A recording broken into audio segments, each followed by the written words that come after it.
Hey guys, this is Jensen here, and TSM's 04 start to the 2022 season has definitely been a hot button issue. Now, as an immediate disclaimer, I do not have any insider information as to what's going on at TSM, and neither am I going to speculate as to what's going to be happening and who else is going to be changed. But as what I do with all my YouTube videos, I'm going to take a look as to the public information that we have, and we're going to examine what are TSM's tactical and strategic quirks at this point of time, and how are they trying to approach the game, and if the changes that have been announced are going to change their fortunes. So to better understand that, we have to realize that TSM is a very LPL-inspired team, where the LPL teams, while they have their own different quirks and preferences as to how they like to play the map, the common idea is that they're very proactive, and the focus is usually on some form of map control. They tried to achieve this by bringing on Swarat in 2021 from Suning, who made the World Finals in 2020, and they were able to achieve a 3-on-1 into 4-1-0 playstyle, using the teleport to then represent 4 members strong and collapse on one side of the map, aggressively attacking a side lane to then control the map. Now this is kind of different from some of the other teams, as this is uniquely enabled by Swarat's ability to make very shrewd map movements around the map and establish bridging vision for his side laners, enabling this playstyle. And the goal here behind the 2021 TSM was to create leads in side and wave states to assert map pressure. So while it wasn't all the crazy fighting that you might see in the LPL, it was still some form of map focus, still very proactive. It wasn't a lot of sitting back. But with things approaching 2022, things have definitely changed for TSM, bringing on a different support in the form of Shenyi, who played previously on FPX in 2021 when Crisp had to go to the hospital, and a new head coach in the form of Chowi from the LMS, previously coaching for Hong Kong Attitude. The strategic identity of the team so far, from what we have seen in the first 4 games, is that they play a 0-4-1 into 0-1-4, where they would push aggressively through the mid lane and then into a side lane. Now, this is something that we saw from the likes of Mad Lions, LNG, and JDG in the likes of 2021. And it's all about aggressive movement through mid lane to attack opposing jungle quadrants. And the goal is to isolate the opposing member, who would then try to collect that wave by cutting off the help that he would get from the mid lane through that aggressive attack of the opponent's jungle. To help you guys visualize that better, I've broken it down into a few steps on this Riftcat map. So the first step is to create a strong mid push to force the opponent team to show numbers mid, after which you would then form what I call a kill squad, which usually would be 3 members strong, sometimes even 4 members strong, to move in and attack the opponent's jungle, effectively cutting off whoever who then collected on mid wave from them quickly rotating to the top side of the map to defend that play. This would then be coordinated with the side laner, who was initially the one, and the way he pushes in that wave to sync up this crash of the wave with the movement of the kill squad. So this is the general idea that TSM is trying to achieve, and the first step of it is simple enough. There's some optimizations that they can go for, some ways that they can be slightly faster, and some timers that they could be better playing around, but that isn't the key problems that they're having at this point of time. It's in the second step, where the kill squad, as they approach the jungle, they tend to split up. Especially for Sololena's Kaituo and for Huni, they tend to then instantly run towards the side lane wave to try to back up whoever is there, instead of staying strong with their jungle and support to maintain the strength of the kill squad. And as a result of that, this creates weaknesses in their aggressive jungle contest.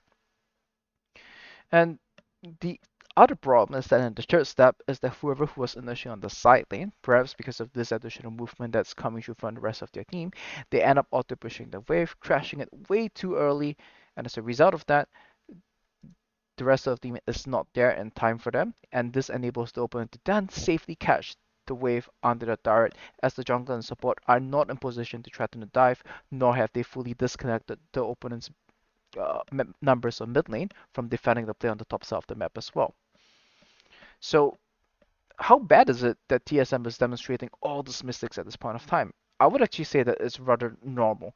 As somebody who has coached a lot of teams trying to play this two-lane system and two-lane style as well, it's rather common at the initial phases of it, and you can see this as well when all the LPL teams they're trying to adopt this play style as well.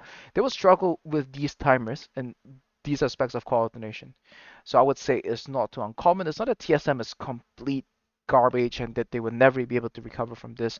But this is simply part of the learning process that they have to go through in order to improve and fully master the style. And given that their members have only been here so early on, so late into the season, I would say that it's expected that this is not fully polished yet. And of course, when you go for this two-lane play style, it's always going to look so much more punishing because when you misexecute it, your opponents then end up catching 3 lanes of farm where you're only effectively farming on 2 lanes. Or you're weak in the jungle and you miss those timings and it just looks like your jungle and support are absolutely running it down. So naturally, I can respect the aggression and I can respect the idea that TSM is bringing to the table. All these mistakes will make it very visually, the visual intuition of it will make it look like they're absolutely running it down and they're absolutely ending. So what can they do to fix these things? Now, the immediate laundry list in terms of being able to execute this strategy is to look at their solo laners. For Kaito and for Huni, what they need to do is that they need to work on coordinating their push timings with the kill squad. And the general idea behind this is to simply kill the 3 range minions and slow push the wave and fog in to the other side of the map. Sorry, not fog into the other side of the map, but fog into the jungle as well, lending additional strength to the kill squad, and you can even potentially represent up to 5 people at a point of time. This will then enable them to sync the crash of the wave with the movement of the kill squad, and it will also enable their kill squad to be stronger at the same time. But there's one player who actually, if you watch their games, they actually were able to form their 3-man kill squad, and that was with Tactical. Now, Tactical's problem isn't that he is randomly running off to places that he shouldn't be, but rather that he doesn't understand how to take those skirmishes in the opponent's jungle. And we saw in some of these games where he was playing Zeri, they found a pick on the opponent's support on Trash, and he continues to extend the play even after all the major cooldowns are used. And when you play a pick and disengage composition, you have to know the disengage portion of it. After the major cooldowns are used, you can't continue to walk forward as he did, and he subsequently got one shot by the opponent's Aphelios and Victor. In terms of draft, TSM can do themselves some favors as well by picking champions with much stronger skirmishing power, which will actually give them a much higher ease of execution. Uh, Speaker plays mean middly, and he has shown games in Senzao and Lee Sin already. Going for these 3 champions will definitely help them out quite a fair bit. And then the support position, they have gone for 2 games of Rao, 1 game with Yumi and 1 game of Rakan, but the good old likes of Nautilus and Leona are actually very effective in terms of helping them execute these types of strategies. So there might be a possibility that we see your son play this weekend, and the question is, will he prevent the 0-6 speedrun? Now, your son, if you're not too familiar with him, he played on TSM Academy in 2021, and he's most well known for aggressively flipping bot lane fights at level 2 and just flashing on the opponents the moment he hits level 2. And if you were to look at TSM's position in Academy at this point of time, they're actually at the bottom of the standings as well. So it's not like all the players in TSM Academy are absolutely smurfing it. And it's very likely, especially with what we've established so far, that this substitution was based on morale rather than team performance. Considering that the major mistakes that are hampering TSM's ability to win these games are largely coming from the AD carry and the solo laner positions.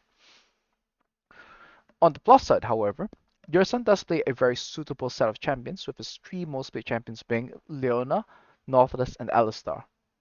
And like we mentioned earlier, this gives a ease of execution to him and his team. And they adopted a similar approach in 2021 with TSM Academy, with significant variance in the way that they play it. So it's not entirely the same, but I would have to say there's a certain degree of carryover. While it isn't entirely plug and play, I wouldn't think that Eurozone would be completely clueless in the map when it comes to executing what TSM, the LCS team, is trying to do over here. However, this addresses none of the laundry list issues that I brought up earlier. And that is the most glaring issue here, as the fundamental issues won't be solved with a support substitution. Now, this may create a honeymoon period for them of sorts as they go up against Immortals and Cloud9 as the next 2 LCS games. But the way I see it is that TSM will continue to struggle against the scaling preferences of Immortals and Cloud9, of which, once again, the playing style is the most punishing one when you're trying to play on 2 lanes, as if you miss execute, all of a sudden you're dropping waves and they're not. And with that, This kind of wraps up TSM's tactical woes and establishing where the blame kind of lies and if things might look up for TSM in the future. My personal guess is that it might take them up to week 5 to find their first win, but for now, TSM's going to struggle a little bit. I might do more of these style of content, despite this not being MSI Worlds at this point of time, as we move forward. So do hit the subscribe button and click the bell icon if you've enjoyed this content. Leave a comment below. How many games do you think if TSM is going to lose before they win their first game? Or if you would make another roster choice with TSM, who would you bring in from the academy team that you think that can change this? I worked the Viper previously. I think he might be a candidate, but this is speculation at this point of time. I hope you've enjoyed this video. I hope it was informative, and I hope you have a nice day.